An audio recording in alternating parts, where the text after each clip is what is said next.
E aí, tudo fantástico com você? Aqui é o professor Alex, você está no Fantástico Cursos e no quarto episódio de 5 vídeos sobre a literatura de ficção científica. No último vídeo eu falei como a ficção científica surgiu e se disseminou nos Estados Unidos da primeira metade do século XX. E hoje eu vou falar da segunda metade do século XX e como a ficção científica se renovou na Europa, para ser mais específico, na Inglaterra e também nos Estados Unidos por meio da ficção científica New Wave e do Cyberpunk. Vou começar pela ficção científica New Wave, nome que reflete o contexto histórico-cultural onde ela surgiu, que no caso foi a Inglaterra da década de 1960. E de cara é importante destacar que o nome New Wave, a nova onda, tira o seu nome não na literatura, mas sim no cinema, sendo uma versão inglesa do francês Nouvelle Vague, um movimento que propunha mudanças no cinema da França. New Wave também foi usado no universo da música, no fim dos anos 70, nos primeiros momentos do movimento punk.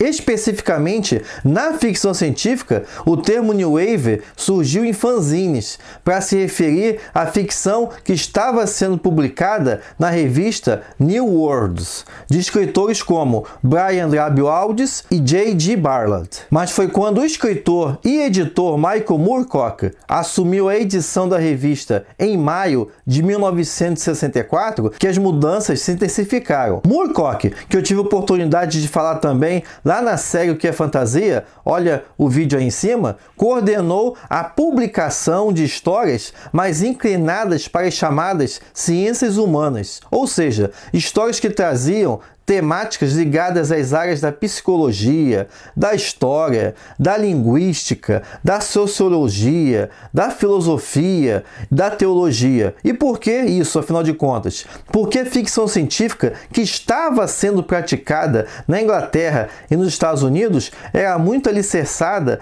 nas chamadas ciências exatas, vamos dizer assim, tais como a astronomia, a física, a química. E essa ficção científica alcançou seu auge, como eu disse no vídeo passado, nos anos 40 e 50, por meio do trabalho de editores e críticos e revistas como o John W. Campbell Jr., que é editor da Astounding Science Fiction, mas que com o tempo essas histórias caíram na repetição de estilos e conteúdos. Em oposição a isso, escritores como Samuel R. Delany, o Thomas M. Dicey, o John Brunner, o Roger Zelanis trouxeram obras que abordavam superpopulações, ecologia, linguística, religião, drogas e sexualidade.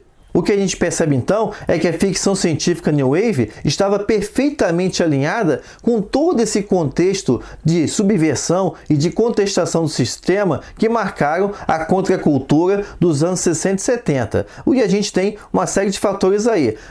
Uma postura contra a política americana, por exemplo, em relação ao Vietnã, o movimento feminista também dos anos 70, a luta pelos direitos civis dos negros nos Estados Unidos dos anos 60 e também no cenário musical, toda essa mudança que veio com o nascimento do punk e o denominador comum a todos esses grupos que abarcavam os negros, as mulheres, os jovens, os homossexuais e por aí vai, é justamente a contestação do sistema, a contestação da ordem dominante. Contestação também ajuda a definir o cyberpunk. O cyberpunk se refere a uma escola literária dentro da ficção científica alicerçada na ideia do high-tech, low-life, ou seja, alta tecnologia e baixa qualidade de vida, referindo-se a histórias onde o grande desenvolvimento tecnológico não vem acompanhado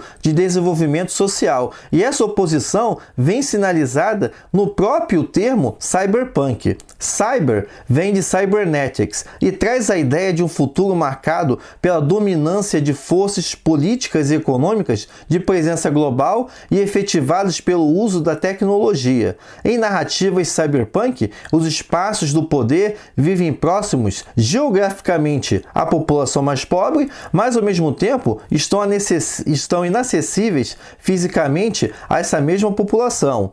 Cyber também faz alusão à estreita relação entre homem e máquina e na dependência do primeiro em relação ao segundo, e também na união desses dois elementos. Já o punk do termo está ligado às ruas, à sujeira, à contestação do sistema e tem suas raízes na cena musical de fim dos anos 70, no movimento punk, que imprimia esse caráter anárquico, subversor e pessimista em relação ao futuro. A palavra cyberpunk nasceu na edição de novembro de 1983, na edição de Amazing Science Fiction, com o conto Cyberpunk, de Bruce Bechke. O termo depois foi popularizado pelo escritor e editor Gardner Dozois, para nomear as histórias que estavam surgindo em meados dos anos 80, focadas nessa relação do homem com a tecnologia, em futuros distópicos, como Bruce Sterling e William Gibson.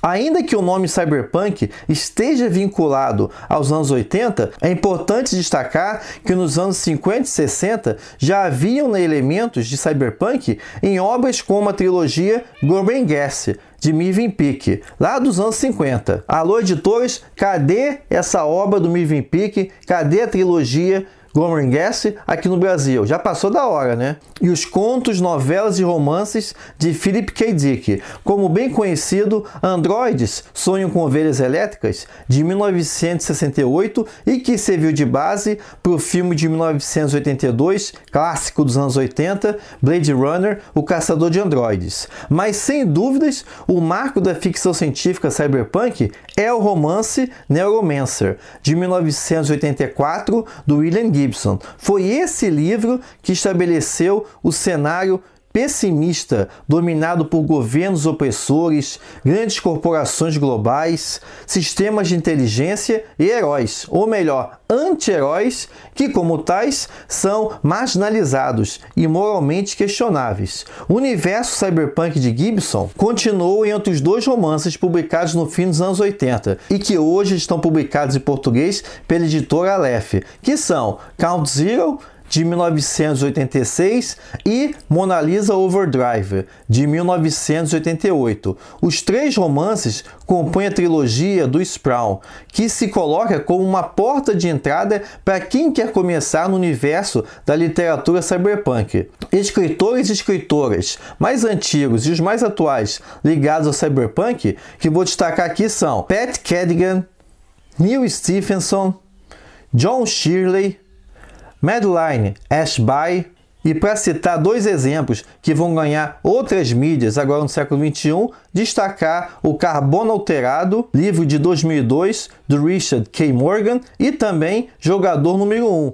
livro de 2011 de Ernest Kleiner. E é isso, convido então você para o nosso quinto vídeo, o último vídeo dessa parte que traz um panorama da história da ficção científica, da literatura de ficção científica, desde as suas origens até os dias de hoje. E como eu sempre falo, se você gostou desse vídeo, não se esqueça de deixar sua curtida, assina o canal, ativa também aí o sininho das notificações para ficar por dentro de quando vai rolar novos vídeos, e também avisa seus colegas do canal do Fantástico Cursos. Se gostou do canal, então, que tal sugerir ele para outros colegas seus, para que assim a palavra do Fantástico possa circular por mais pessoas. Vejo você então no próximo vídeo, obrigado pela presença e até mais!